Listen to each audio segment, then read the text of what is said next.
Odisha plus खबर ही। ଢେଙ୍କାନାଳ ମୁଖ୍ୟ ଷ୍ଟାଡିୟମଠାରେ 79ତମ ସ୍ୱାଧୀନତା ଦିବସ ପାଳିତ। ଦେଶରେ ଆଜି 79ତମ ସ୍ୱାଧୀନତା ଦିବସ ପାଳନ କରାଯାଉଥିଲା ବେଳେ ଢେଙ୍କାନାଳ ଜିଲ୍ଲା ମୁଖ୍ୟ ଷ୍ଟାଡିୟମଠାରେ ମଧ୍ୟ ପାଳନ କରାଯାଇଛି। ଏହି କାର୍ଯ୍ୟକ୍ରମରେ ଜିଲ୍ଲାପାଳ ଆଶିଷ ଈଶ୍ୱର ପାଟିଲ ମୁଖ୍ୟ ଅତିଥି ଭାବେ ଯୋଗଦାନ କରି ପତାକା ଉତ୍ତୋଳନ କରି ଅଭିବାଦନ ଗ୍ରହଣ କରିଛନ୍ତି। ଏସ୍ପି ଅଭିନବ ସୋନକର ଏବଂ ଅନ୍ୟାନ୍ୟ ଅତିଥିମାନେ ଉପସ୍ଥିତ ଥିଲେ। ବିଭିନ୍ନ ସ୍ଥାନରୁ 40ଟି ପ୍ୟାରେଡ୍ ଦଳ ଏହି କାର୍ଯ୍ୟକ୍ରମରେ ଯୋଗଦେଇ ପ୍ୟାରେଡ୍ କରିଥିଲେ।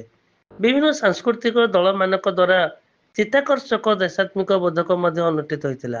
ଶେଷରେ ଅତିଥିମାନଙ୍କ ଦ୍ୱାରା ବିଭିନ୍ନ କ୍ଷେତ୍ରରେ କୃତିତ୍ୱ ଅର୍ଜନ କରିଥିବା ବ୍ୟକ୍ତିବିଶେଷ ଏବଂ ଅନୁଷ୍ଠାନମାନଙ୍କୁ ପୁରସ୍କାର ପ୍ରଦାନ କରାଯାଇଥିଲା। ଢେଙ୍କାନାଳରୁ ବଳରାମ ଶଙ୍କ ରିପୋର୍ଟ, ଓଡ଼ିଶା ପ୍ଲସ୍।